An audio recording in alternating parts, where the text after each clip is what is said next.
When you first look at a bond, it seems pretty simple. It's basically an IOU, right? Someone borrows your money and they promise to pay it back with interest. But here's the real question. What should you pay for that promise?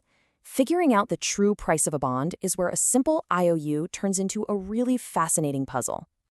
That price you see on the market, it's not just some number they pull out of thin air. It's the answer to a very specific question. What is a whole stream of future payments worth to an investor, like right now, today? To figure that out, we've got to first break down what a bond is actually made of. All right, so before we can put a price on a bond, we've got to understand its three basic ingredients. At its very heart, a bond is just a loan. You're the lender, and a company, or maybe a government, is the borrower.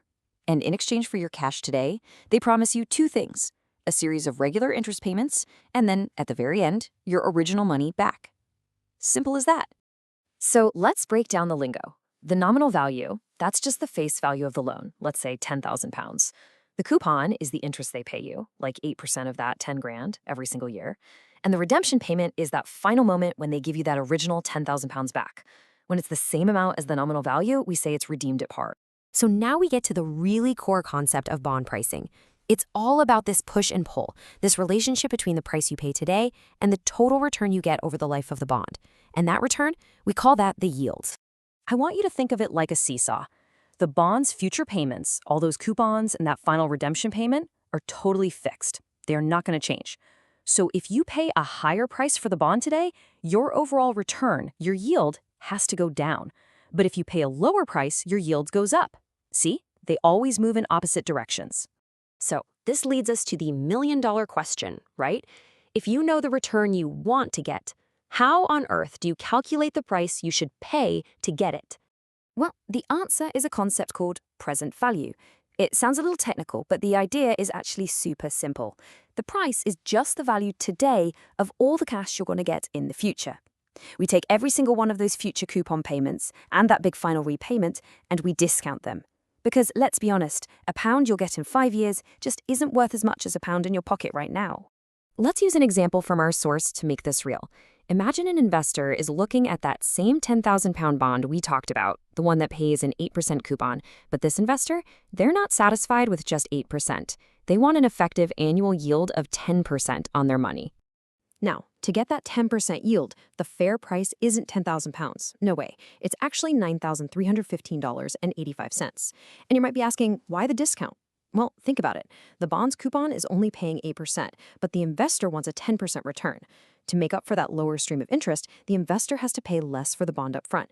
That difference between what they pay and the final $10,000 they get back, that's what provides the extra kick to bring their total yield up to 10%. Okay, that calculation seems pretty straightforward, doesn't it? But, well, that's because we've been operating in a perfect tax-free world. Let's introduce a real-world complication that changes everything: taxes. The first tax we have to think about is income tax. This one's pretty easy to get your head around. The bond goes to pay its coupon, but before that cash ever hits your bank account, the government swoops in and takes a slice. You, the investor, only get to keep what's left over. So, remember this number? This was our price in that perfect tax-free world. Now let's see what happens when we factor in a 25% income tax on all those coupon payments.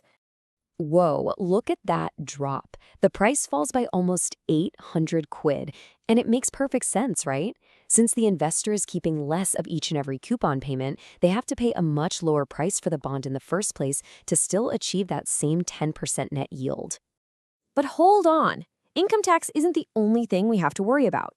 Remember that nice little profit you make when the bond is redeemed for more than you paid for it? Well, the government is interested in that too. And that, my friends, is where capital gains tax comes into play.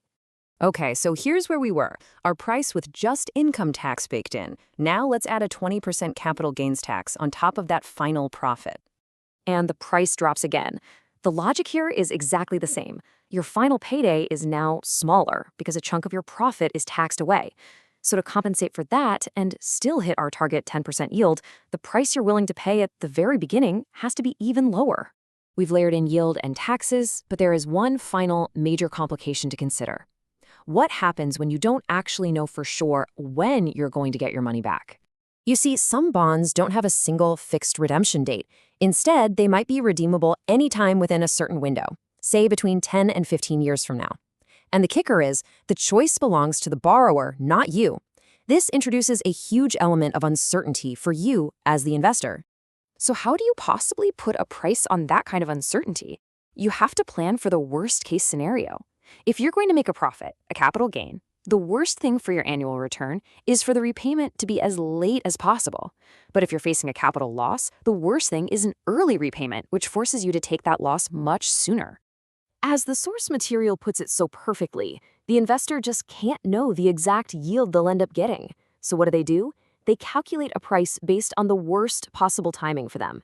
This doesn't guarantee a specific yield, no, but it does guarantee a minimum yield, no matter what the borrower decides to do. Which brings us right back to the beginning. We started with what looked like a really simple loan, didn't we? But once we factored in that delicate dance between price and yield, and then the real-world impact of taxes, and finally the uncertainties of timing, it becomes crystal clear that finding a bond's true price is much more like solving a complex, multi-layered puzzle.